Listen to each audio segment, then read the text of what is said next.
Hello student, आप सभी का स्वागत है आपके अपने यूट्यूब चैनल के अतुल प्लेटफॉर्म में। स्टूडेंट, ये नोटपैड का वीडियो नंबर 4 है। तो आज हम इस वीडियो में सीखेंगे नोटपैड के फॉर्मेट मेन्यू के सारे ऑप्शंस के बारे में, क्योंकि हमने पिछले वीडियो में नोटपैड क्या होता है इन सभी चीज़ों के बारे में चर्चा किया। साथ में हम इन सभी एरिया को क्या कहते हैं ये सब जाना। फिर दूसरी वीडियो हमने जाना फाइल मेन्यू के सारे ऑप्शंस के बारे में, फिर एडिट मेन्यू के सारे ऑप्शंस के बारे में। लेकिन आज हम इस वीडियो में जानेंगे इस फॉर्मेट मेन्यू के सारे ऑप्शंस के बारे में कि इन सभी ऑप्शन को हम कैसे यूज़ करते हैं। तो चलिए स्टार्ट करते हैं।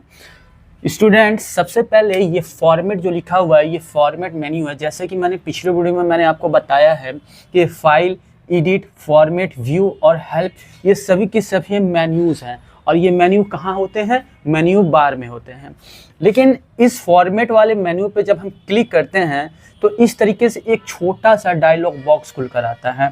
इस डायलॉग बॉक्स में दो ऑप्शन होते हैं। सबसे पहला जो ऑप्शन होता है वो होता है वर्ड रैप का। वर्ड रैप वो होता है वर्ड रैप का, ये पहला है, ये पहला ऑप्शन होता है। और दूसरा ऑप्शन होता है फॉन्ट का।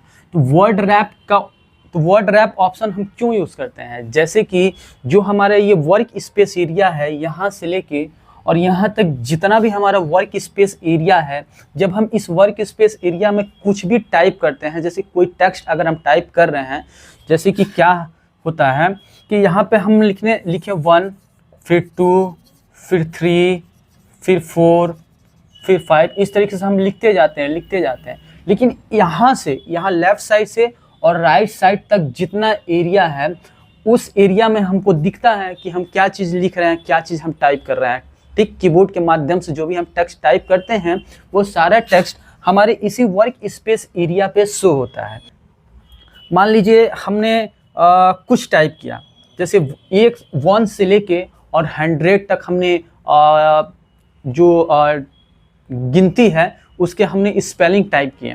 ठीक, लेकिन क्या हुआ, 1 यहाँ से स्टार्ट हुआ और 10 यहाँ तक आते आते फिर 11 जब हम लिख रहे हैं तो 11 हमारा इधर छुप जा रहा है, 11 इधर छुप जा रहा है। लेकिन हम क्या चाहते हैं कि जो भी हम टेक्स्ट टाइप कर रहे हैं वो सारा का सारा टेक्स्ट हमारा इसी वर्क स्पेस एरिया पे शो हो। लेकिन हम यहाँ से स्टार्ट करते हैं 1, 2, 3, 4, 5, 6, 7, 8, 9, 10 और 11, 12, 13 ऐसे इधर राइट साइड में वो छुप जा रहा है। 10 के बाद हमें दिखाई ही नहीं दे रहा है। लेकिन हम क्या चाहते हैं कि जो भी हम टाइप करें, जैसे कि यहाँ पे 10 आया और 10 के बाद जब 11 जब हम टाइप करें तो वो 11 हमारा यहाँ से टाइप होना स्टार्ट हो जाए, फिर यहाँ 20 तक टाइप हो जाए और 20 के बाद जब हम 21 टाइप करें तो 21 यहाँ छुपे ना, बल्कि यहाँ से ये टाइप होना स्टार्ट हो जाए। मतलब 1 से लेके 10 तक यहाँ तक दिखे और 11 से लेके 20 तक दिखे और 21 से लेके 30 तक दिखे। इस तरीके से सारा का सारा जो भी हमने टेक्स्ट टाइप किया है वो सारा टेक्स्ट हमारे इस वर्क स्पेस एरिया पे शो हो। हमारा ये वर्क स्पेस एरिया पे जितना भी हमने टेक्स्ट टाइप किया है वो सारा टेक्स्ट हमारा शो हो। तो इसके लिए हम क्या करते हैं, वर्ड रैपिंग का इस्तेमाल करते हैं। क्या चीज़ का इस्तेमाल करते हैं? वर्ड रैप ऑप्शन का यूज़ करते हैं। इस वर्ड रैप ऑप्शन को तब हम यूज़ करते हैं जब हमें सारे टेक्स्ट को अपने वर्क स्पेस एरिया पे दिखाना होता है। लेकिन अगर हम नीचे की तरफ जाते हैं, जैसे कि यहाँ पे 1, यहाँ पे ऐसे लिखते आ रहे हैं, लेकिन मैंने बहुत कुछ लिखा, लेकिन यहाँ पे कुछ टेक्स्ट हैं जो नीचे छुप जा रहे हैं, लेकिन उस चीज़ को हम नहीं दिखा सकते हैं। लेकिन जितना भी हमें टेक्स्ट टाइप किया है, अगर कोई टेक्स्ट राइट साइड में छुप जा रहा है जो हमें दिखाई नहीं दे रहा है, तो अगर उन सभी टेक्स्ट को हम सारे इस वर्क स्पेस एरिया पे दिखाना चाहते हैं तब हम इस वर्ड रैप ऑप्शन को यूज़ करते हैं। ठीक है, जब हम आपको प्रैक्टिकली दिखाएंगे तब आपको समझ में आएगा कि इस वर्ड रैप ऑप्शन को क्यों यूज़ में लेते हैं। नेक्स्ट ऑप्शन आता है आपका फॉन्ट का। जैसे कि हम यहाँ पे लिखते हैं ONE1 TWO2, ये एक टेक्स्ट है, जैसा कि हम सभी को पता है। 1, 2 ये टेक्स्ट है, मतलब कुछ भी हम टाइप करते हैं, कोई वर्ड टाइप करते हैं या फिर कोई सेंटेंस टाइप करते हैं तो वो सारा का सारा हमारा एक टेक्स्ट होता है।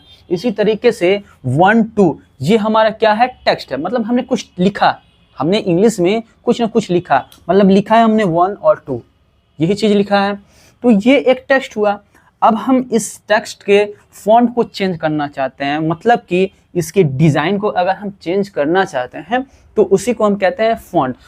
जब आप फॉन्ट वाले ऑप्शन पे क्लिक करेंगे तो इस तरीके से एक छोटा सा डायलॉग बॉक्स खुल कर आएगा। इस डायलॉग बॉक्स में ऊपर की तरफ आपको देखने को मिलेगा फॉन्ट, और इसके जस्ट नीचे यहाँ पे 3 छोटे छोटे बॉक्स बने होंगे, और इन छोटे छोटे बॉक्स के ऊपर फॉन्ट, फॉन्ट स्टाइल, साइज लिखा होगा। मतलब कि इन सभी ऑप्शन को हम तब यूज़ करते हैं जब हम अपने टेक्स्ट के फॉन्ट को चेंज करना चाहते हैं, तब हम इन फॉन्ट वाले ऑप्शन की मदद से इसके फॉन्ट को चेंज कर लेते हैं। लेकिन अगर हम इस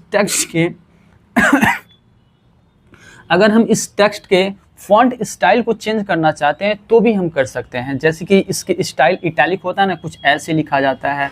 जैसे एक तो ये नॉर्मल हो गया ऐसे1, कुछ लोग ऐसे लिखते हैं ONE, ऐसे, मतलब थोड़ा सा झुका हुआ होता है, तिरछा होता है, ठीक। तो इस तरीके से हम फॉन्ट स्टाइल का यूज़ करते हैं। फॉन्ट साइज़ का मतलब कि ये इतना छोटा है, और अगर इतना बड़ा ON लिखना हो, ONE, मतलब अपने टेक्स्ट को बड़ा करना हो, तब हम इस फॉन्ट साइज़ का इस्तेमाल करते हैं। अगर अपने टेक्स्ट के स्टाइल को चेंज करना चाहते हैं, मतलब थोड़ा कर्व रखो या फिर थोड़ा तिरछा रखो या फिर बोल्ड रखो, गाढ़ा रखो, इस तरीके से अगर हम अपने टेक्स्ट को रखना चाहते हैं तब हम इस फॉन्ट स्टाइल का यूज़ करते हैं। अगर हम अपने टेक्स्ट के फॉन्ट को चेंज करना चाहते हैं, मतलब कि 3D में रखना चाहते हैं, 2D में रखना चाहते हैं, थोड़ा स्टाइलिश रखना चाहते हैं, तो इस तरीके से हम क्या करते हैं, इस फॉन्ट वाले ऑप्शन को यूज़ में लेते हैं, और यहाँ से हम अपने टेक्स्ट के फॉन्ट को, अपने टेक्स्ट के फॉन्ट स्टाइल को, अपने टेक्स्ट के साइज़ को चेंज कर सकते हैं।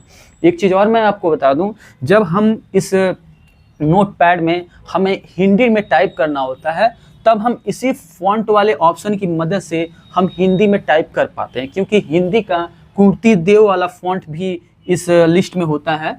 अगर नहीं होता है तो हमें खुद से मैनुअली इंस्टॉल करना होता है। जब हम उसे इंस्टॉल कर लेंगे तो यहाँ पे कीर्ति देव का जो फॉन्ट है यहाँ पे शो होगा, और उस पर क्लिक करके हम अपने नोटपैड वाले में हम कुछ भी हिंदी में टाइप कर सकते हैं। तो ये सारी चीज़ें कैसे होती हैं, इन्हीं फॉन्ट की मदद से होती है। अगर हमें फॉन्ट से स्टाइल चेंज करना है तो फॉन्ट स्टाइल में हम चेंज कर सकते हैं, ठीक है।